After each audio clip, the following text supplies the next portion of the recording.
Hello friends, আমার নাম অভিক আর এটা আমার ফার্স্ট ভিডিও ক্যামেরাটির নাম হচ্ছে সোনি HDR CX-405। ক্যামেরাটি 22 তারিখ অ্যামাজনে অর্ডার দেওয়া হয়েছিল 22শে জুলাই।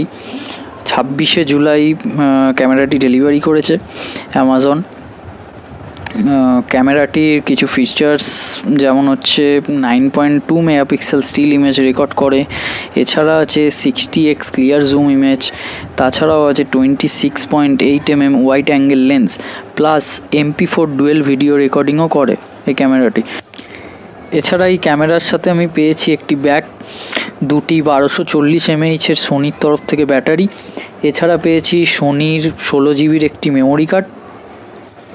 HDMI কেবেল নিয়ে কিছু প্রবলেমের সম্মুখীন হচ্ছি। HDMI কেবেলটা দিয়েছে সোনিরই, কিন্তু HDMI কেবেলটা চার্জারের সঙ্গে লাগছে না, যার ফলে আমি চার্জ দিতে পারছি না। এটাই এখন মেন প্রবলেম।